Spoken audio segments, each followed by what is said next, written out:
Мгм. Так, эфирге қайта қосылдық. Міне, қалай болып жатыр өзі.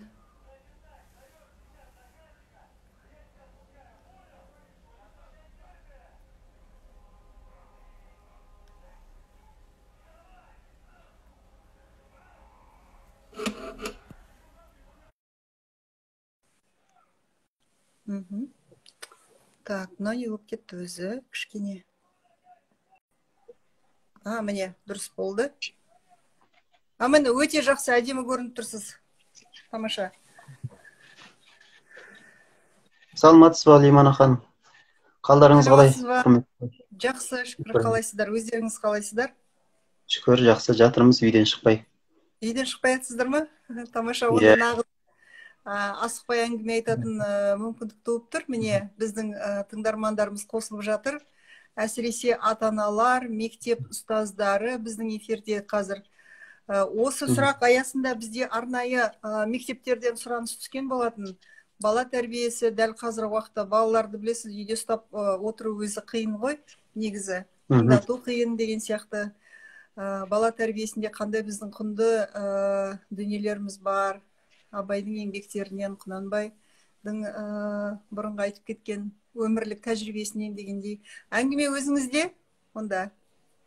Өзіңізді таныстырып өтсеңіз.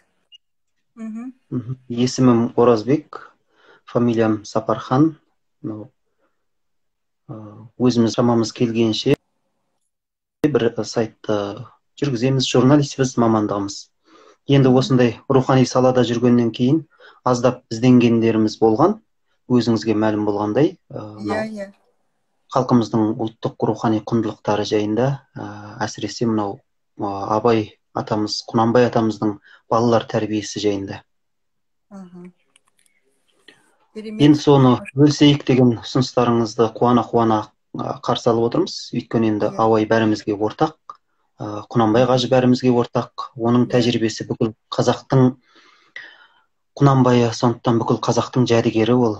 Соны бөлісуге енді шамамыздың келгенше бірер ауыз айтатынымызды айтайық, ортаға салайық деп қабыл алып отырмыз. Осыны ұйымдастырып отырған сіздерге де рахмет. Енді шынында мынау бала тәрбиесі өте маңызды мәселе. Біздің ұлтымыз ешқашан бұл нәрсеге бейжай қарамаған. Әсіресе бүгінгі күндегідей бейжай қарамаған.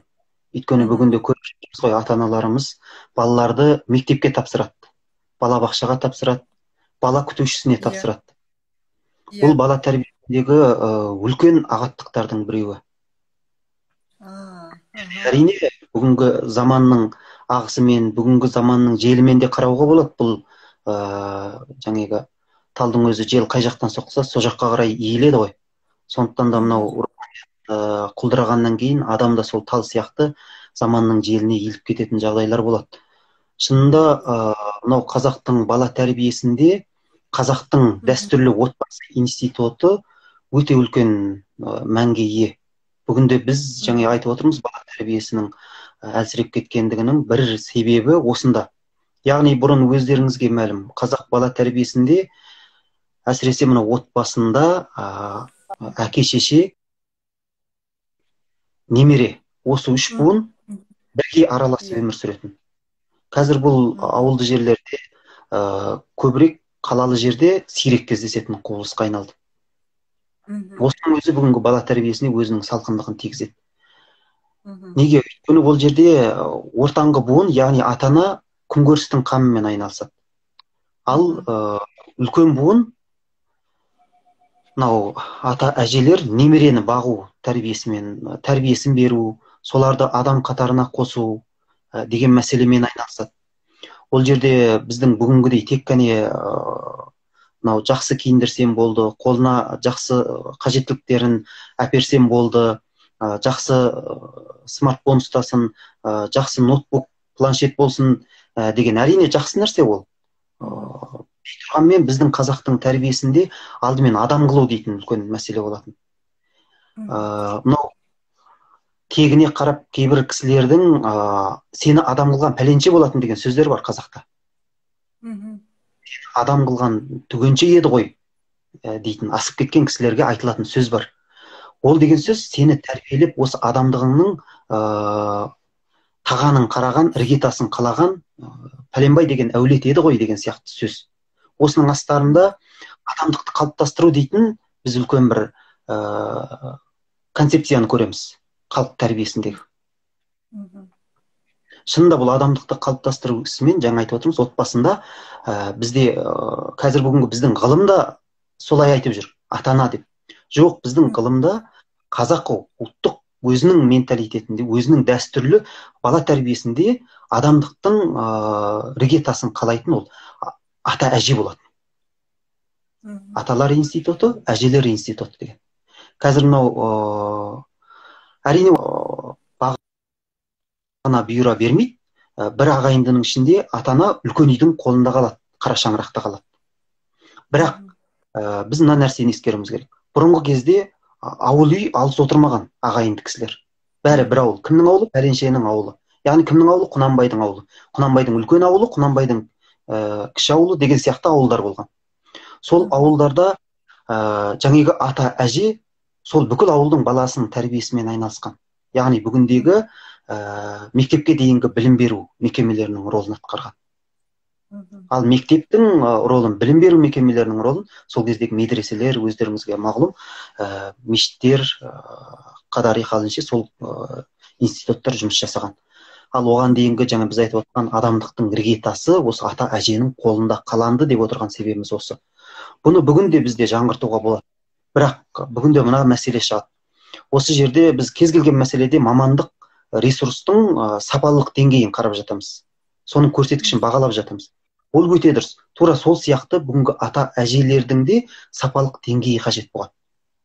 Тура ата-аналар өзін осы күнде шықты ғой, мынау бала тәрбиесімен көптеген эфирлер жүріп, көптеген біздің жігіттеріміз мынау батыстың, басқа да әлемнің озық үлгілерін әкеп жатыр. Бұл өте құптарлық мәселе. Соның ішінде айтылып жатқан жаңағы алдымен бала тәрбиелейін десең, өзіңді тәрбиеле дейтін тағандық бір принцип қалыптасып келе жатыр ата-аналардың ортасында. Міне тура осы сияқты алдымен мынау ата-әженің сапалық деңгейі. Бүгінгі күнде сондай ата-әжелерді біз мүмкіндігінше пайдаланып қалуымыз керек. Қандай бағытқа? Балаларымыздың ұлттық адами интеллектуалдық деңгейі. Жарайды, білім жағынан, ол жаңағы кәсібилік жағынан, басқа да интеллектуалдық жағынан өзінің мақсаты. Бірақ біз тура біреудің ала жібін аттамайтын дейтін критерийлер болған бізде. Қандай керемет критерий. Өмір бақиға біреудің ала жібін аттамау деген ешкімнің қаққысына қол сұқпау деген сөз. Ал осындай біздің жерімізде өздеріңіз білесіздер, керемет бір исламның жоғары оқу орны болған жоқ. Анау Дәрул Ислам деген орта шығыстарда болған, Бағдаттарда болған, Дәрул Хикмет дегендер болған.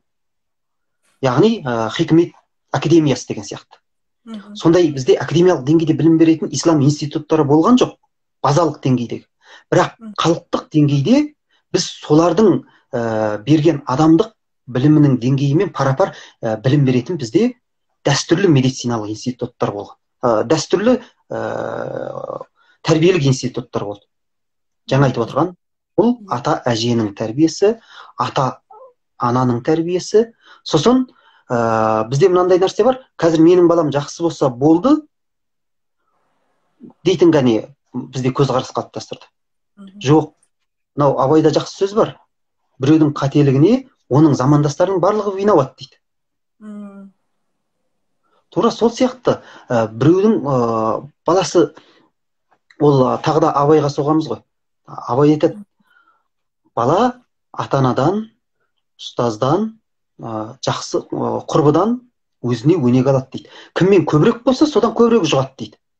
Тура сол сияқты бүгінгі таңда балаларымыз мектепте оқитын болса, балаларымыз институттарда, жоғары оқу орындарында оқитын болса, осы жерде тәрбиеленіп жатқан, бірге білім алып жатқан өзінің құрбыларының адамдық деңгейі, адамдық параметрі ол балаға да міндетті түрде әсер етеді. Сондықтан қазақ халқы ежелгі дәуірде, тіпті біздің осы таяу дәуірімізге дейін бізде соның шетін көре қалған ұрпақпыз әрине. Мынау ел болып бала тәрбиелейді, ауыл болып. Біреудің баласы бұзықтық жасап жатса бейжай қарап отырмаған. Ей балам, оны қой. Қазақта бар, әй дейтін әже, қой дейтін қожа деген жақсы бір өлшем бар. Бұл бала тәрбиесінде бүкіл әлеуметтік жауапкершілігін меңзейді бұл бала тәрбиесінің. Бүгінде біз соны ұмытып кетіп жатамыз. Көшеден бір балалардың оспадар қылығын көрсек, балаларымызды мектептен алып қайтып келе жатқанда соның класстастарының бір жаманшылығын көрсек, көз жұма қараймыз, менің балам емес қой. Иә. Бұл өте өзі шаруаң болмасын, менің баламда деген секілді. Міне бұл өте бір ата-аналардың бүгінгі жіберіп жататын кемшіліктеріміздің біреуі осы екен. Біз жаңа бабаларымыздың қылығына қарап көріп отырмыз. Бұны қайдан аңғарды десеңіз, сол бабалардың қылығынан, бабалардың сол дәстүрінен қарап отырып, біз сол ісіміздің дұрыс емес екендігін көріп жатырмыз. Шынында мынау жаңағы қазақта жақсы сөз бар, жаманның жел жағымен жүр дейді. Жаманның ық жағымен жүрме дейді. Ық жағы деген желден ұшқан нәрселер ық жағына кетеді. Жел оң жағына соғып тұрса, сол жағы ық жақ болады. Яғни жел тимейтін жақ. Демек, ол адамның бүкіл энергиясы сол желмен ұшады. Оң жақтан жел тұрса, сол жаққа ұшады. Қазақтың, қараңыз, бүгінде айтылып жүрген энергия мәселесі, осыны оң энергия, теріс энергия деп жатамыз. Қазақ оны жақсыдан шарапат, оң энергияны шарапат дейді, кері энергияны кесапат деп айтады. Жақсыдан шарапат, жаманнан кесапат дейді.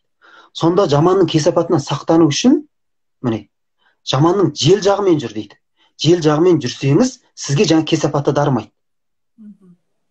Міне, көрдіңіз бе, қандай деңгейде көңіл бөлген біздің бабаларымыз. Адамдарды тани білген, және соның ұрпаққа әсерін бағамдай білген, соны өнеге қылып айта білген, соңғыларға қалдыра білген. Яғни осы тәрбиенің рухани сабақтастығы, тарихи сабақтастығын өз мойнында бір жауапкершілік ретінде, азаматтық жауапкершілік ретінде қарап, соны эстафетасын кейінгі буынға беріп отырды. Яғни ол біздің бүгінгі фольклорымызда жатыр, бүгінгі қара өлеңдерде жатыр, бүгінгі мақал мәтелдің ішінде жатыр. Бағанадан бері біз екшеп отырған тақырыптар, ұғымдар, жақсыдан шарапат, жаманнан кесапат, осының барлығы осыны бізге жеткізіп тұрған ақпараттар, біздегі жазылмаған тарих. Міне, осы тарихи тәжірибелерді біз өзіміздің фольклорымыздан қашан аршып алып, өзіміздің өмірімізге кіргіземіз, сол кезде біздің бала тәрбиесінде үлкен кемелділіктің бір дәуірі басталатын шығар деп ойлаймын. Ұлттық бала тәрбиесінде. Әсіресе біздің бала тәрбиеміз, қарап отырсаңыз, көбінде адам болуға, кісі болуға, жаңада айтып жатырмыз ғой, ала жібін аттамауға тәрбиелеген. Бұл көп халықтан кездесе бермейтін үрдіс. Адамның ала жібін аттамау деген, бұл шынында не деген бір керемет деңгей. Яғни діннің көзімен айтсаңыз, бұл тақуалық. Ғылымның көзімен айтсаңыз, интеллектілік деңгей. Адамдық сапа. Осыны бізге бабаларымыз мақал мәтелдері, өзінің ұғымдары арқылы тастап кетіп отырды. Ал енді мынау біз өзі қазақтың басы кім дегенде, қазақтың жақсысы кім дегенде, мынау Қаратай айтты дейтін сөз бар. Абай жолының 1-ші томында келеді. Сонда айтады. Қаратай жолдастарымен, жора жолдастарымен, әрине ол Қаратай мен Құнанбайдың жора жолдастары кім болды? Бөжей, Байсал, Сүйіндік, осы кісілер болды. Яғни сол кезде бүкіл тобықтының екі жақсысы, алдында жүрген ел ағалар. Осы кісілермен бірге келе жатқанда айтты дейді, біздің жақсымыз кім деп айтты дейді. Сөйтсе Құнанбай деп айтты дейді. Біздің мырзамыз кім деді. Құнанбай кім деп айтты. Құнанбай деп айтты дейді Қаратай. Біздегі жомарт кім деп айтты дейді. Біздегі жомарт Құнанбай деп айтты дейді. Міне бүкіл қасиет сол Құнанбайдың басында болған. Шынында сөйтіп замандастары бағалап кеткен Құнанбай бүкіл тарихқа сол жақсы деген атымен қалды. Оны бүгінде бүкіл халық біледі. Бір Абайға қарап ол кісінің кім болғанын біле аламыз біз. Өйткені шөп шыққан жеріне шығады дейді ғой. Жаңағы Бұқар жыраудың да сөзі бар ғой. Жақсыдан жаман туса да, жаманнан жақсы туса да, тартпай қоймас негізге дейді. Тура осы ол деген сөз мынау генетикалық сабақтастық мәселесі. Бұл жерде айтылып отырған. Тура сол қазақтың басы болған Құнанбайдың тарихи тәжірибесін біз көбірек зер салып қарағанымызда байқағанымыз, ол кісі бала тәрбиесіне бей-жай қарамаған. Біз мынау бүгінде Абайды бір Құдай бере салған, бір Тәңір сыйлай салған. Әрине Абайдың хакімдік деңгейін Тәңір сыйлайды. Құдай тағала берді оған хакімдікті. Ода дау жоқ. Ана өзі айтады ғой, әрбір хакім ғалым, әрбір ғалым хакім емес дейді. Яғни хакім деген рухани деңгейдегі да білген, рухани мынау ішкі батыни илімдер дейді ғой, көрінбейтін. Ғылым екіге бөлінеді: зақыри ілім, сыртқы ілім және батыни ілім, ішкі ілімдер. Сол ішкі ілімде де, сыртқы ілімде де жетістікке жеткен үлкен интеллектуалдық деңгейдегі адам хакім. Осы хакімдікті Құдай бергенімен, Абайдың сол хакімдікке жететін бір тазалығын қалыптастыруда Құнанбайдың ролын біз жоққа шығара алмаймыз. Яғни әкенің ролы. Ал бізге мынау Абай жолында жеткен Құнанбай, ол көркем шығармадағы, көркем образдағы Құнанбай. Ол жерде көптеген нәрселер тарихи шындыққа жанаспайды. Мынау Тұрсын Жұртбай ағамыздың жақсы сөзі бар, интернеттен қарасаңыздар да болады, сұхбатында айтады. Абай жолында тарихи шындық жоқ, көркем шындық бар дейді. Бұл өте жақсы берілген баға. Және мынау соғыс және бейбітшілік Толстойдың өзі деген сөз бар ғой, әдебиетшілердің арасында. Тура сол сияқты Абай жолы ол Мұхтардың өзі. Оның ішіндегі ішкі арпалыс, Мұхтардың өзі басынан кешкендей болып отырған көркемдік қиялынан туған арпалыс. Әрине оның бәрінің де тарихи астары бар, дей тұрғанмен, ол жерде көркемдік деңгейге көтеру бар. Сондықтан ол жердегі Құнанбайдың бейнесіне қарап, біз Құнанбайдан көз жазып қалмауымыз керек, тарихи Құнанбайдан. Ол төңіректе бізге есқататын тарихи естеліктер. Сол естеліктерді оқығанымызда, мынау Құнанбайдың бала тәрбиесінде әуелгі істеген жұмысы баланы тану мәселесі. Мынау Абайда жақсы өлең бар. Атадан алтау, анадан төртеу, жалғыздық көрер жайым жоқ дейді. Осыған қарап көп кісілер ойлайды, Абай атадан алтау екен дейді Құнанбайдан. Анадан Ұлжан, жаңағы Құнанбайдың екінші кіші жары, сол кісіден төртеу екен деп ойлайды. Ол жағынан әрине. Жоқ, олай емес. Абай алтадан жетеу, атадан. Бірақ мынау тілдік неге байланысты атадан алтау деп ала салған. Мен айтуға оңай, жеңіл қабылдауға. Осы жердегі Құнанбай жеті ұлының ішінен Абайды таңдап Семейге оқуға береді. Осы Семейдегі оқу Абайдың бүкіл өміріне үлкен жол ашты. Әрине, сол Семейдегі оқумен Абай болып қалыптасып қалды деп сыңар жақтылы айтуға болмас, бірақ бәрібір де сол Семейдегі оқу Абайдың қалай да бір белгілі биіктерді бағындыруына, жаңағы заманауи ғылымдарды меңгеруіне өзіндік бір терезе ашылды. Міне, осыған себеп болған Абайдың баланы тану мәселесі. Әрине, Абай Оспанды да берді оқуға, Күлбаданды да берді. Жаңағы Абай кейіннен өзінің қыздарын да оқытты ғой.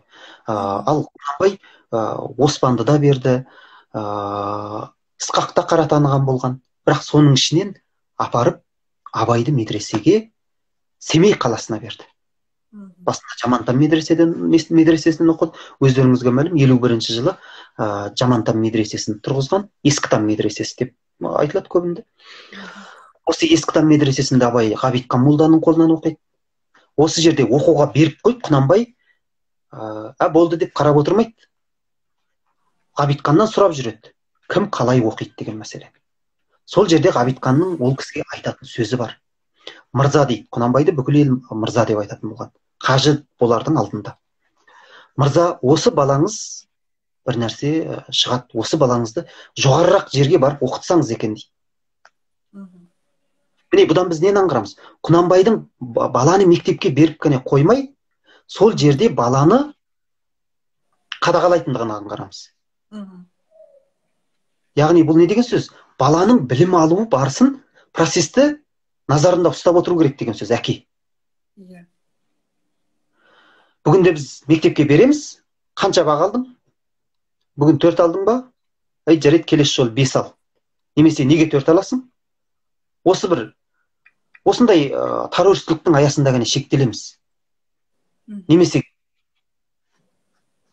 ылғи да 5 алуың керек сен. Немесе бәрібір. Осы бір 3-4 не бар? Бұл Құнанбайдың тарихи тәжірибесінен қарап отырмыз. Бұл нәрсе ол кісілерде жоқ екен. Демек, абай қылған Құнанбайдың осындай ылғары, өзінің заманынан басы озған тарих үздік тәрбие методтары. Ал екінші, Құнанбай баланы әу баста кісілердің көбі Ысқақтан үміт етеді екен. Осы баласы Ысқақ Құнанбайдың өзіне тартқан, мырзаның өзіне тартқан деп. Өйткені абай басқа тобықтыға қарағанда кішкентай күнінде өте ұяң, сондай азамат. Сол ұяң болғанына қарағанда бұл кісілер абайдан көрі Ысқақты жаңағы мықты жігіт болады, ел ұстайтын жігіт болады Құнанбай сияқты деп көп үміт күтсе керек. Бірақ сонда абайдың өз аузынан естіген екен. Құнанбайдың өз аузынан абай естиді екен. Сендер не күтсеңдер, осы қарадан күтсеңдерші деп. Мынау абай жолында оны Оспан деп келтіреді ғой. Кісілер Оспаннан үміт күтті, бірақ Құнанбай жоқ, ана абайдан күтсеңдерші деп айтты дегенге келтіреді. Міне, тарих пен көркем шындықтың ортасында қандай жатыр? Тарих Ысқақ пен абай болатын.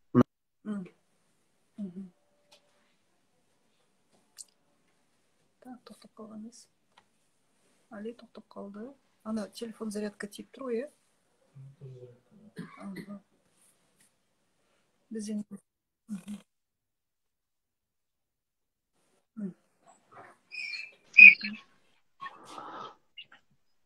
Енді бір Құнанбай бабамыздың тағы бір айта кететін тұсы, бұл ұстаз таңдау мәселесі балаға. Жақсы ұстаз таңдай білді ол кісі. Мәселен, Семейге барғанда бір ұстазға береді, одан шығарып алады да, жоқ, бұның оқуы дұрыс емес екен. Және біз айттық қой, ол ауылдағы медреседе қадағалады, және қаладағы да медресеге келгенде қадағалады. Қалаға бердім, жақсы жер, ауылға қарағанда жақсы оқытады деп отырса, отыра беретін еді Құнанбай. Сонда да ол баласын қаладан оқытқан Құнанбай атанып отыра береді. Сонда да ол аға сұлтан, сонда да ол қазақтың жақсысы, тобықтының басы болып отыра беретін еді. Бірақ Құнанбай бала тәрбиесіне бей-жай қарай алмайтын адам.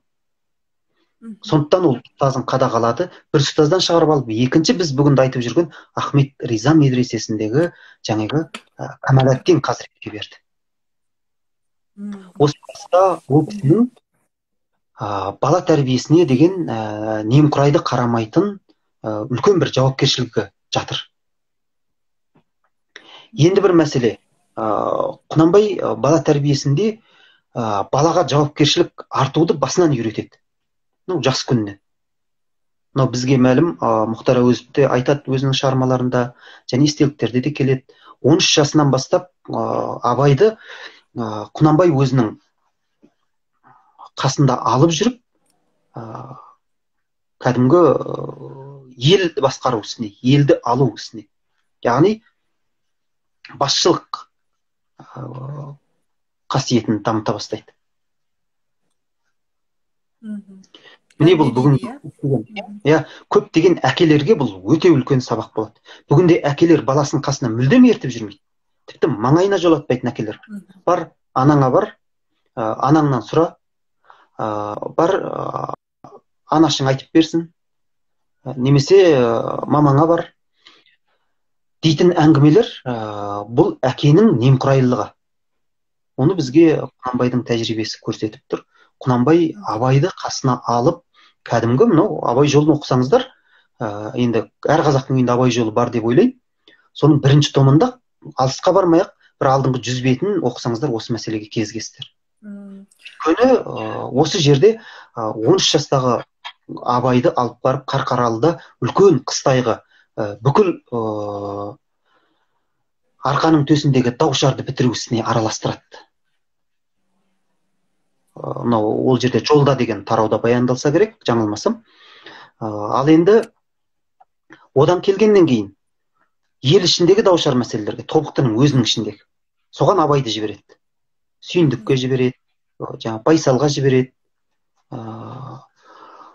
Абайға аманат жүктеп үйретеді. Міне бұл ер балаға. Қазақ өзі айтады, мынау әке даңқымен қыз өтеді дейді. Және шешесін көріп қызын ал дейді. Бұл не деген сөз? Қыз баланың мәселесіне тектілікке қарайды, әкесіне қарайды тектілігінде. Қазақ ежелден. Ал тәрбиесінде кімге қарайды? Қыз баланың анасына қарайды. Ал ер баланың әкесінде қазақ айтады, ата көрген оқ жанады дейді. Мынау мен қойылым болды, Зере деген театрда, қазақ театрында. Сол жерде Абайға бата туралы үлкен сондай бір әңгіме болады. Теріс батасын беріп, Құнанбай алды деп жаңағы Зере әжесі қатты уайымдап, сол 7 жасар Абай батасын алады ғой. Сол туралы, бата туралы не айтылады, қаншалықты бүкіл нені қойылымды сол батаға бір үлкен негізгі бір нетіп қойғанда, мындай. Бұл ол өте дұрыс эпизод екен. Бұл бата алу деген қазақта жақсы сөз жадырым ырыс, жақсы сөз жарты лепес. Сосын батамен ел көгереді деді. Ол ер адамның көгеруі былай тұрсын, бір баланың тағдыры былай тұрсын. Ол батаның астарында елдің тағдыры жатады. Пайғамбарымыз саллаллаху да не бар ғой? Дұға мүміннің қаруы дейтін. Және дұға келе жатқан бәлемен арпалысып тұрады қиямет күніне дейін дейтін жақсы нәрселер бар. Сол дұға бізде бата. Бұл батаны алу қазақта бейжай қарамаған. Бұл өте үлкен мәнге ие болды. Қараңыз, үйленеді ата-анасы, бата алады. Құда түскеннен бастап бата алады. Анау бесік құда, бел құда дейтін болды қазақта. Содан бастап бір-бірін бесік құда, бел құда араласпайды емес, балалар үйленгенге дейін ол кісілер аралас құраласта болады. Яғни өлім жітіміне барып тұрады, той томалағына барып тұрады, қалың малын ептеп бере бастайды. Анау кішкентай күннен бастап, жылына. Осы жердің әр қайсысында бата жатады. Әр қайсысында. Оны әрине батаны екінің біріне бергізбейді, не үлкенге бергізеді, не дуалауыз кісіге бергізеді. Әулеттің дуалауыз кісі болды ғой. Әрине. Ел ұстаған, елдің сөзін ұстаған, елдің жөнін ұстаған кісілерге бергізеді. Сонда мынау батада үйленгенге дейін, балалар туылғанға дейін, балаларды бесікке салғаннан, балаларды сүндетке отырғызғаннан, балаларды ашамайға отырғызу дейді, тұңғыш рет ерге отырғызып атқа мінгізгеннен. Бәрінде батады. Бәрінің астарында өзінің жоралғылары бар. Сол жоралғылардың әрқайсысы батасы өтпейді. Неге? Өйткені батамен ел көгереді. 40-тың бірі Қыдыр деген сөз бар. Және қазақта кімнің дұғасы қабыл болатынын бір Құдай біледі.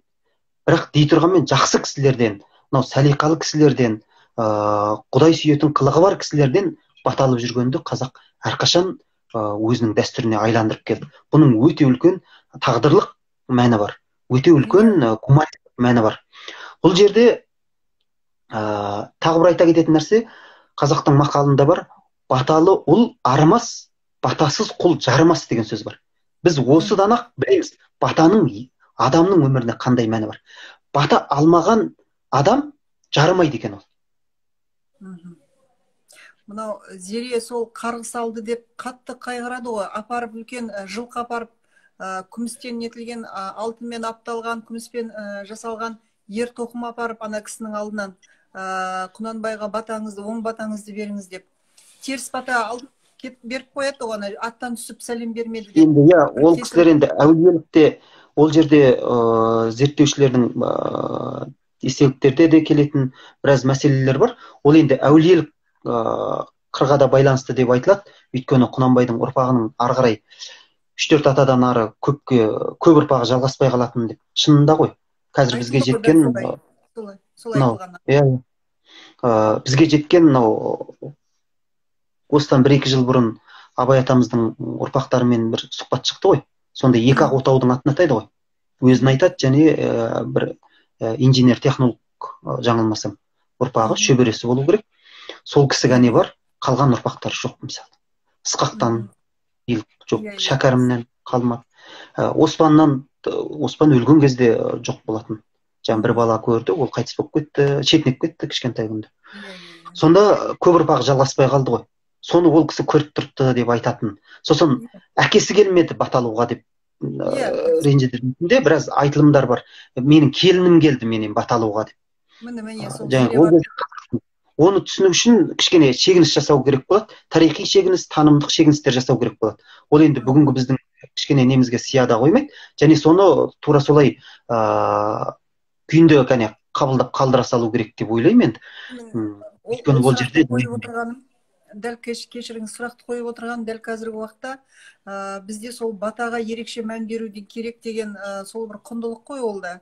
Үлкен кісілердің алдынан кесіп өтпей, мысалға бір үлкен бір іс бастағанда батасын алу, үлкендердің барып, ризашылығын алу деген нәрсе, мысалға ата-ана, арғы аталар, әжелер, сол бір кішкене төмендеп бара жатқан секілді да. Сол үшін мен осы сұрақты қойып отырмын. Қазір қаншалықты ол өте мәнді, мағыналы екенін. Әрине, бұл бата деген дәстүрмен айтсаңыз, бата болып тұрғанмен, дінмен айтсаңыз, ол дұға. Құдайдан сұралатын адамның тағдырына үлкен құндылықтар. Ал оны пайғамбардан асып ешкім айта қоймас, мүминнің қаруы деді. Ал қазақ жаңағындай батасыз ұл жарымайды деп өзі айтып қойған. Батасыз құл дейді. Құл деген ол жерде Алланың құлы деген мәнісінде құл ғой. Ал баталы құл арымайды дейді. Яғни ол ерге де әйелге де қаратылады. Баталған пәленшенің батасын алдым деп жатады. Және тіпті батасын алып аузына түкіртетін де қазақта не болған, дәстүр болған. Өйткені сілекейдің нелермен әртүрлі фрагменттер сол адамдағы әртүрлі иммунитеттер болсын, энергиялар болсын, бәрі сол балаға көшетіні бүгінгі ғылым даусыз түрде дәлелдеп отырған шындық. Міне сондықтан біз алдымен бір керемет жақсы дәстүрді ұстанатын қазақ болсақ, біз шынында бір бүгінгі біздің замандастарымызда бір нелерді көріп жатамыз. Мынау дәстүрлі ұстану бір артта қалудың бір көрінісі сияқты көреді. Әрине біздің дәстүрінде озығы бар, тозығы бар деген мәселе шын. Ол дәстүр әр заманда өзі жаңғырып отыру керек. Абайда айтылады ғой, заманды қайжан билемек дейді. Бұл заман билеу деген Абайдағы осы заманның жақсы үрдістерін бірлестіріп өзімізде бармен, және жаман үрдістерін өзімізден келе жатқан. Содан арылып отыру. Яғни өзін ұлттың сапалық деңгейге үздіксіз көтеріп отыруын меңзейді. Осы нәрсені Абай заманды билеу деген бір ауыз сөзбен айтып кетті. Сол заманды билеу мәселесінде біз бабаларымыздың жақсы дәстүрі болса, оны біз бүгін жақсы биік үйде отыр екенбіз, биік құндылыққа жетіп қойдық, немесе бір керемет технологияны меңгеріп отыр екенбіз, осындай алысты жақындатып, жаңағы бір-бірімен табыстырып, енді бізге бабаларымыздың жолы керек емес деген мәселені дұрыс көзқарас деп айта алмас едік. Сондықтан бабаларымызда бар жақсы үрдістерді біз ұрпақтар сабақтастығын жалғап отыруымыз керек. Ол бүгінгі балалар тәрбиесіне де аса маңызды мәнге ие. Тамаша. Мына жақта сұрақтар келіп жатыр екен. Лидерлік көшбасшылық қасиет әкеден өте ме деген сұрақ қойыпты ер балаға. Ер баланы нағыз көшбасшы етіп тәрбиелеу үшін қандай не айтасыз, не әңгіме айтасыз? Және мынау лентада менің де көзім шалып қалды комментарийлардың ішінен. Өте дұрыс сұрақ, және соған біз белгілі деңгейде жауапты бердік ау деп ойлаймын. Өйткені мынау Құнанбай атамыздың тәжірибесіне негізделсек, бұл көшбасшылық шын мәнінде атадан жаңағы мақалды қарайықшы. Ата көрген оқ жонады деді. Оқ жону мәселесі не үшін оқ жонады деп айтады? Атаның істейтін басқа жұмысы жоқ па? Атадан көрген мал бағады деп айтуға да болар еді. Малды әрине әйел адам бақпайды қазақта. Сырттың жұмысы ежелден ер адамның еншісіне тиген қазақ дәстүрінде. Атады көрген жаңағы ер болады, батыр болады деп неге айтпайды? Неге оқ жонды деп айтады? Оқты қай кезде жонады? қайда отырып жанады? Үйде отырып жанады. Ол жорықтың үстінде кетіп бара жатып оқ жонбайды ғой. Ал оқтың жұмсалатын жері қай жақ? Сырт жақ. Сонда бұл әрі ішке де, әрі сыртқа да. Яғни семьясына да, өзінің отбасына да, және елдің мәселесіне де қатысты бұл оқ жону. Және бұл елді қорғайтын мәселеге әсіресе қатысты. Сондықтан бұл жерде осындай сыртқы интеллектілер, әсіресе елді қорғайтын, елдікке бастайтын интеллектілер атадан келеді деп тұр. Тон бішу. Тон бішу қандай мәселе ол? Жеке тұлғалық мәселе ол. Ол елдік мәселе емес. Біреудің тонсыз жүргеніне, немесе біреудің тонының жаман болғанына тамам ел кінәлі болмайды. Және ол да бір кереметтей бір үлкен мүдде жоқ ода. Ары кетсе бір адамның қарабасы ағайынның арасындағы мәселе. Ал мынау оқ жону, елді қорғау, жаугершіліктің мәселесі ол. Бүкіл тамам халықты қорғаудың мәселесі. Ол жерде мыңдаған адамдардың тағдыры тұрады. Міне, осыдан белгілі болды. Мыңдаған адамдардың тағдырын шеше алатын қасиет, егер өзінде бар болса, әкеден дариды. Бұл бір. Екінші айтарымыз, қазақта көргенді көргенсіз деген екі ұғым бар. Бағана біз айттық қой. Қазақ өзі мынау өзінің тарихи тәжірибелерін өзінің фольклорына, ұғымдарына, мақал мәтелдеріне сіңірген деп. Осы көргенді көргенсіз деген не деген сөз дегенде, ол өзінің тарихи тәжірибесі мықты адамдардан үлгі алған деген сөз. Ұстазы сондай адамдар болған кісілерді көргенді кісі деп айтады. Тамаша. Интеллектісі жоғары, адамгершілігі мол. Мына сұрақты көріп отырсыз ба? Мында сұрақ қойылған екен. 2-3 жастағы ұл бала тәрбиесі. Ұл баланың мына кемел бала тұлға болып өсуіне дәл қазіргі уақытта 2-3 жасында қандай тәрбие беруіміз керек? Психологиясын айтсаңыз деп айтыпты баланың. Мінез құлқы ғой енді психологиясына. Енді мен мамандық психолог емес, бұл жағынан енді сіздің көбірек білетініңіз, айтатыныңыз бар шығар деп ойлаймын. Ал енді Абай атамызбен өзіміз қозғап отырған Құнанбай атамыздың несінде, ол кісілер 2-3 жасында әрине әженің тәрбиесінде, отбасы институтының тәрбиесінде болды деп, бұдан артық мен ешнәрсе айта алмаймын. Ол жерде мен ол саланың, психология саласының білетінім жоқтың қасы. Психологияда бұл жерде былай нәрсе ғой, мысалға 2 жасар бала қолды жуып, мысалға, өзінің гигиеналық тазалығы және сөйлегенде енді тіл шығып келе жатқан бала ең бірінші естіген сөзі қандай? Әдемі сөз ба, жаңағы баталы сөз ба, жоқ жаңағы ұятты сөздер ме, жоқ құлағы шалып отырған теледидардан көрген, болмаса әкесінің жаңағы анасын балағаттап жатқаны деген секілді. Осы нәрсе болашақта баланың несін тұлғалық мен қалыптастырады. Егер сол кезде, мысалға, бала қол жуу уақытысында дастархан басына отырған кезде өзінің бір тұлғалық несімен, орнымен отыратын болса, иерархия деп айтады ғой орысша. Мысалға, әкеден кейін үлкен бала, одан кейін 3-ші бала, әкенің алдында ата, мысалға, әр өзінің несімен, жолымен. Осы бір нелер, мүмкіндіктер жаңағы сақталуы керек. Одан кейін бата жасау, дастархан басында отыру, мысалға, дастарханда үлкен кісілердің сөзін бөлмеу, тыңдау, сосын іш болып тұрып кетіп қалмай, үлкен кісілер бата етпей, тұрып кетпейді ғой. Міне осының бәрі де бала психологиясына кішкентай кезінен қалыптастыру керек. Өйткені 2-3 жастағы бала айналасын енді көріп, біліп, дүние танымай, енді мысалға осы өмірге бейімделе бастаған уақытысы. Бала не тыңдап жатыр, не көріп жатыр, қандай әңгіме айтып жатыр, айналасындағылар соның барлығын кәдімгідей бойына сіңіре бастайтын уақыт.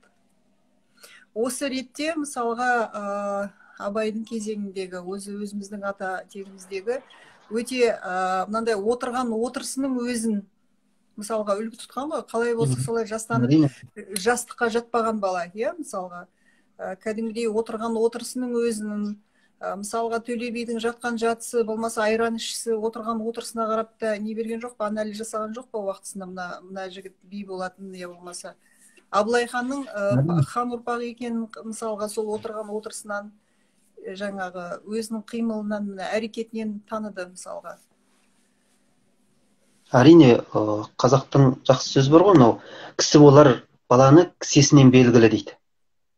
Ат болатын құлын мүшесінен белгілі дейді. Сонда жаңағы сіз айтып отырған мәселелер осы жерде жатады ғой. Көргенін істейді деген қазақтың тағы сөзі бар. Жаңағы сіздің айтқаныңыздан келіп шығып отыр. Шынында көргенін істейді деген біздің бағана айтқан көргенділік мәселесіне де қатысты бар. Бұл нені көрсе құс ұяда ұшқанда соны іледі дейтін қазақтың даналық тағы да сөздері бар екен. Мысалға кішкентай баланы ер баланы жігерлі болсын, рухты болсын деп, мысалға боқтық сөзді үйретеді екен. Кейбір сондай нелер шықты. Мысалға айтып жатырды. Жаңағы боқтық сөз айтса, ол бір керемет жаңағы нағыз азамат айтып тұрғандай. Я болмаса жаңағы төбелесу, ұру, мысалға соғу, соққылау, кегіңді неғылма, берме, қайтарма. Одан кейін мысалға баланың киім киесіне, мысалға отырысына, тұрысына жаңағы барлығына мән беру керек қой. Үлкен адамдай бір басқаша бір әрекет жасайтын болса, дөрекі әрекет. Нағыз соны мақтан тұтып, соны көрсетіп, қазімдай видеоға салып, инстаграмда таратып жатыр ғой, мысалға. Боқтық сөз айтқан кішкентай балаларды қызық көріп суретке жаңағы видеоға салып таратып жатыр. Қаншалықты осы не деген сияқты ғой. Шынында бұл енді қазақтың тәрбиесінде жоқ нәрсе. Әрине бұл кемшіліктен біз енді бұл жерде қазақ тәрбиесі керемет бір жоғары деңгейде болды деп айтып отқан жоқпыз. Біздің айтып отқанымыз тек Абай атамыздың, Құнанбай атамыздың айналасы. Мен енді осы Абай атамыз кішкене күнде боқтық үйреніпті, содан жігерлі болыпты деген мәліметті естіген жоқпын. Демек, Абай атамызда ондай нәрсе болмады деген сөз ғой. Өйткені мынау естеліктердің қайсысын парақтасаңыз, Абай маңайында Құнанбайдың тағы бір жақсы нәрсесі, мынау ауылына өнерпаз адамдар қатты келетін. Ел ағалары жақсы келетін. Сондай жиналыстарды көрсететін. Міне солардың ішінде әрине тентектігі болады баланың. Өзінің мінезі болады. Белгілі деңгейде ол жеткеннен кейін одан арыла бастайды бала өзі. Ал енді тура солай бақыттап, кішкентай күнде жаңа біз айттық қой, құс ұяда нені көрсе ұшқанда соны іледі деген сөз, ол анау балапан тұрымтайдай күніндегі мәселесіне жануарға қаратылып тұрған мақал емес ол.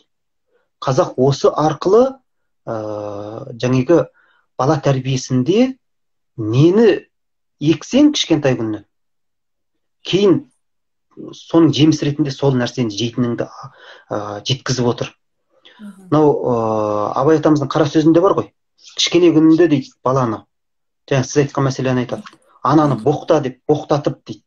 Міне, мынаны берем деп өтірік айтып алдап дейді. Және соны біреуді боқтағанын қызық көріп күліп дейді. Соған шаттанып жүресің дейді. Ертең сол балаң өзіңді боқтаса, немесе саған қайыр қылмаса, оны кімнен көресің дейді. Бұл жерде Абай бала тәрбиесінің жауапкершілігін айтып тұр. Міне. Кері тәрбиенің жауапкершілігі, немесе дұрыс тәрбиенің жауапкершілігі. Осы мәселені ал енді парақтай беріңіз, салмақтай беріңіз, кімге қандай тәрбие керек, кімге қандай жеміс керек. Демек, сондай тұқым себіңіз, қазақ айтады, не ексең соны орасың дейді. Бұның да бала тәрбиесіне қатысы бар. Кішкентай санасына оның нені бересің, кейін соның жемісін жейсің. Білім бересің ба? Айтады ғой, білімді екі жолмен жіберіңдер. Біреуі, Абай бала методында дейді. Біреуі оны зорлықпен үйір қылу дейді білімге. Екіншісі, соның әдісін табу дейді, яғни алда барып соған түсіру. Абай ұсынатын екі метод бар, ғылымға баланы салу үшін. Демек, бізде сол кісінің ізімен баланы жақсы тәрбиелі қылу үшін, әрине әлінен асып кетпейтін деңгейде өзінің қаталдығы, әкенің өзінің. Және қазақта әкенің мысы, сесі деген болады ғой, азаматтың. Ол көбінде, әсіресе мынау ер адамдарға көбірек айтылады. Оны қалыптастыратын тағы бір жағынан қарасаңыз, аналардың да несі бар. Әне әкең келе жатыр. Әкең қарап отыр. Әкең естіп қояды. Әкең мені өлтіреді. Мына не істейтін болса, менен есеп алады. Деген сияқты мәселелерді айтып отырса, ол анасын соншалық тау көреді ол. Бала. Шынында психолог ретінде енді сізде бұл жағын толықтыратын шығарсыз деп ойлаймын. Ал енді өстіп тұрған адам әкенің алдында жығылып тұрса, Онда бала қалай оның әкенің қабағына қарамайды? Не, бұл өте үлкен нәрсе. Ал енді екінші мәселе, жаңағы баланы жақсы тәрбиеге үйір қылудың, абай айтқан. Ол жаңағы алдап, арбап, жылы жұмсақтап, жаңағы. Яғни оның психологиясына қарай түрлі методтарды қолданып көру арқылы қай метод оған өтімді, соны талдап екшеп, оған соны кәдімгі біз жылы жұмсақ тамағын қалай жылы жұмсақтап баптап береміз, методты да солай баптап, оған керек кезінде жұмсақтық танытатын кезде жұмсақтық, аялап, оны аямайтын, жан ашымайтын кезде оны аяп жаныңызды ашсаңыз, ертең соның зардабы оның тағдырынан тесіп шығады. Ол келіп ертең күні өзінің ата-ананың ішіне шемен болып, шер болып шығады сыртына. Бұл деген сөз шынында бала тәрбиесін қай арнаға бағыттасаңыз, сол арнаға. Абайдың жақсы сөзі бар. Өзің итсің дейді, мұны өмірді оңдырмаған. Тағы да бала тудырып ит қылайын дедің ба дейді. Өзіңнің күнәң аз емес, тағы да балаңның күнәсін арқалап қор болайын демексің ба дегенге қаратылатын Абайдың қара сөзінде үлгі өнегелер бар. Міне бұл шынында бізге әрбірісімізден өз Абай қазақтың айнасы сияқты. Жағасын түзегісі келсе жағасына, жеңін түзегісі келсе жеңіне, зердесін түзегісі келсе зердесіне, яғни эстетикасын түзегісі келсе эстетикасына, баратын келетін жерін түзегісі келсе, араласатын адамдарын түзегісі келсе, оның бәріне Абайдан үлгі өнеге табуға болады. Сұрақтарыңыз болса қоя беріңіздер. Мұнда сұрап жатыр, сұрақ қойсақ болады ма деп. Жоғарыда мына жақта бір сұрақ өтті, және мен көзім шалды. Отбасындағы бір қиындықтар болған кезде үйді босат деп айтты дей ма? Мына жақта бір болды жаңа қазір. Бала кімде қалу керек? Бала тәрбиесі, мысалға 2 жас жаңағы айырылысып жатқан жағдайда деп бір сұрақ болды жеке. Және мамандық таңдауда, ер бала мамандық таңдауда анасының несімен ықпалымен кетіп қалады дейді. Негізі ер әкесі беру керек пе, таңдау керек пе, жоқ ана таңдау керек пе, қалай таңдалу керек деген екінші сұрақ болды. Сұрақтарыңызды қоя беріңіздер. Енді ол жағын менің пәлендей бір айта қоятыным жоқ, бірақ бір айтқаным бағанада айтып кеттім. Абайдың мынау бүкіл тұлғалық қасиетін қалыптастыруда Ұлжанның да ролын біз қысқартып тастамаймыз. Біз айтып отырғандай, Абайдың өмірінде Құнанбай ғана жақсы рол атқарады екен. Ұлжан және ар жағындағы әжесі Зеренің ролы жоқ па деген әңгіме тумау керек. Ол кісілердің қазақтың несін еске алып отырып айтуға болады. Ер адам дүздің адамы деген сөз бар. Дүз деген сырт деген сөз. Ер адам сырттың адамы. Ал үйдің адамы әйел адам, анасы яғни. Ал мынау Абайдың балалық шағымен сол дәуірге кішкене шолу жасайық, отбасылық институтқа. Құнанбайдың 3 бірдей әйелі болды. Күнке, Ұлжан, Айғыз. Яғни ол кісі демек 3 ауылда қонып жүреді деген сөз. Ұлжанның ауылынан бөлек тұратын тағы 2 үйі бар оның. Яғни Құнанбайдың 3-тен 1 уақыты. Тең бөлді дегенде 3-тен 1 уақыты ғана тиеді Ұлжанның үйінде болуға. Ал енді осындай кезде ол бала күнінде анасының жанында көбірек болғаны мағлұм бізге. Сондықтан бұл жерде ананың да әкенің де рөлін жоққа шығаруға болмайды. Бірақ жаңа біз айтып отырған ұл балаға қатысты мәселе. Бағана біз айтып кеттік, шешесін көріп қазақтың қызын ал дейтін сөз бар қазақта. Шешесін көріп қызын. Не үшін әкесін көріп қызын ал деп айтпайды? Өйткені әке оны ертіп шығып, жаңағы бала аяқтанып, мынау ат жалын тартып мінгеннен кейін, ол бүгінгі ат жалын тартып міну біздің жай. Қазақтың ат жалын тартып міну деген анау жаңағы айтып отқан 12-13 жас кезең. Тура мынау шариғаттағы балағат жасына толған кезең. Сол кезеңнен бастап оны дүздің тәрбиесіне әкесі тәрбиелейтін болған. Оның ел басқару ісіндегі интеллектілік деңгейі және мынау отбасының шаруашылығын ұйымдастырудағы интеллектілік деңгейі оның әкеден келеді. Ал енді мынау тағандық мәселеде, мысалы мынау ертегін айтып беруі Зеренің Абайға, бесік жырын айтуы қазақтың, тәмам қазақтың баласы естіп өскен. Осының бәрі кімге қатысты? Ол, демек, ол әншейін айтылып жатқан бесік жыр емес. Ол жерде сен еліңді қорғап батыр болар ма екенсің, жаңағы күміс көмей жезтаңдай ақын болар ма екенсің деген сияқты. Мынау төрде отырып дау алған шешен болар ма екенсің деген сияқты. Көптеген жақсы адам өмірінде талпынатын биік критерийлерді қояды. Баланың құлағына сіңіреді. Жаңа сіз айтып отырғандай. Ол кәдімгі бесікте жатқан бала. Міне осының бәрі. Әрине бесік жырын әкесі айтпайтыны мағлұм ғой. Сондықтан бұл жерде ана тәрбиесінің де, әке тәрбиесінің де ролы айрықша маңызды. Ал енді мынау баланың кімге қалатыны қазіргі кезде әрине ол енді заңдық тұрғыда шешілетін мәселе. Жаңағы әкеге қалама, анаға қалама, оның өзінің әлеуметтік мәселелері бар, психологиялық мәселелері бар. Ал енді біздің тәжірибемізде, тарихи тәжірибемізде көбінде әкеге қалған. Бала әкенің атымен аталады, бала сол ауылдың баласы. Мысалы, мынау кеткенде де енді ол бертін қалыптасқан үрдіс. Мысалы, күйеуі қайтыс болып, қазақ дәстүрінде әйел басқа жаққа тұрмысқа шығатын болса, балаларды қалдырып кететін. Әрине, сол ауылдың мүмкіндігіне қарайды, бағалама, бағалмай ма деген. Оны ауыл болып, жаңа өшсең, руыңмен, атсассаң, аймағыңмен дейтін қалыппыз ғой.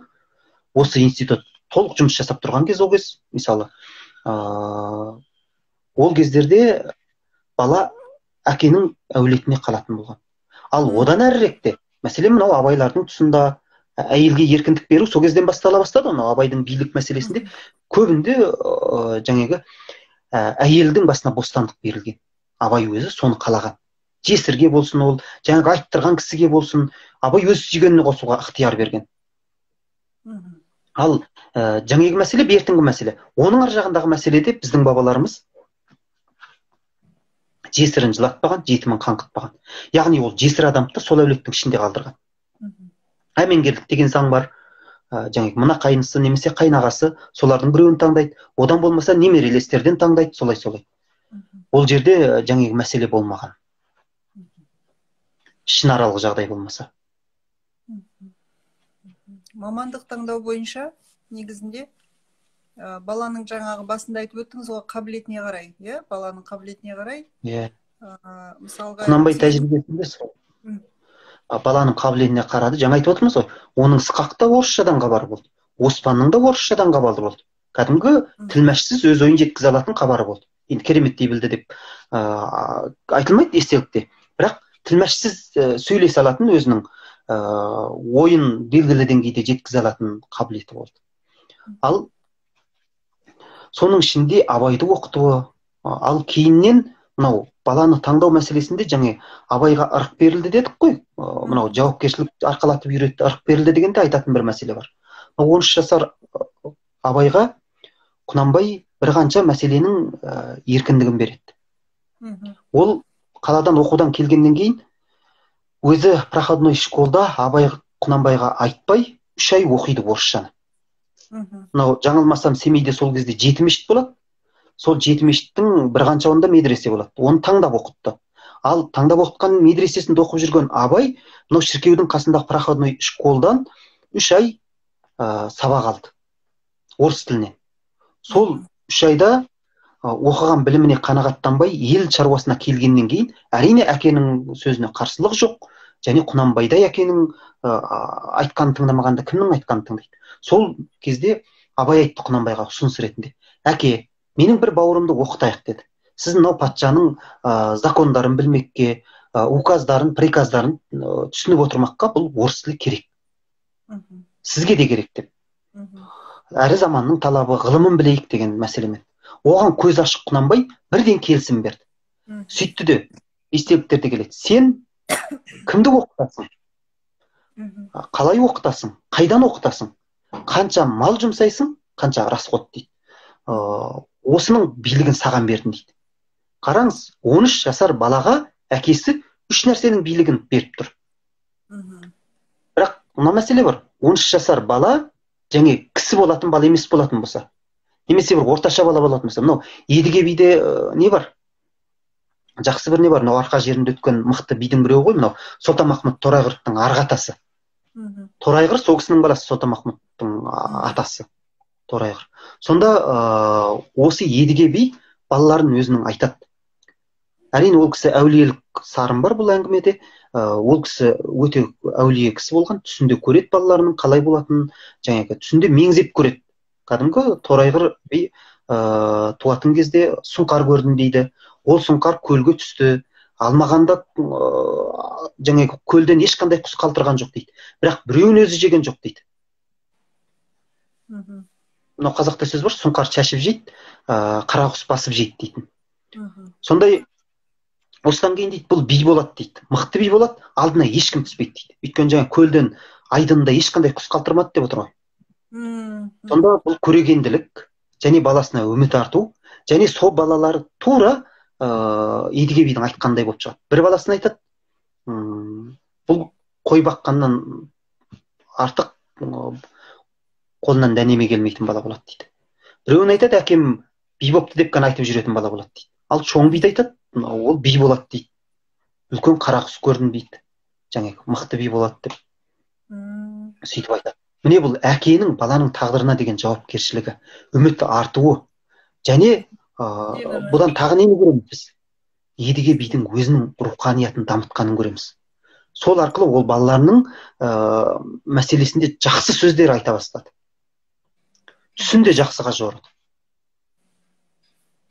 Жаңа біз айтып отырған ғылымда айтылып жатқан бүгінгі күнде оң энергия дейтін, жаңа біз айтып кеткен шарапат дейтін мәселе осы. Әкенің осыдан артық шарапаты жоқ балаға. Шынында да. Кешіріңіздер. Мынау сондай кезеңде баланы танудың мәселесі өте үлкен жауапкершілікті талап ететін мәселе. Яғни қазақтың жақсы бір мақалы бар. Құмды суды сіңетін жерге құй деген. Бұл балаға да мынау білімін жетілдіру, ол шынында бір болашағына салған мынау салым сияқты, қаржылық салымдар бар ғой бүгін. Тура сол сияқты оның интеллектілік салым саласыз болашағына. Ал оны ертең бір ол бала өз табиғатынан технократ болатын бала. Оны апарып сіз гуманистік ғылымдарға бердіңіз. Соны зорлап таңасыз апарып. Танымдық мәселелерге саласыз, оны апарасыз жаңағы пайымдық мәселелерге салып жібересіз. Ал одан шықпайды ол танымдық мәселе. Шынында да. Сондықтан мынау осы тұрғыда шынында Құнанбай балаларына билікте ұстатып тәрбиелеген. Ел ағасы болуға ысқаққа ұстатады. Бірақ Абай жаңағы өзі... Кешірім сұрайын, сақтап үлгерейін. Бір секундтар қалды, қайта кіреміз қазір.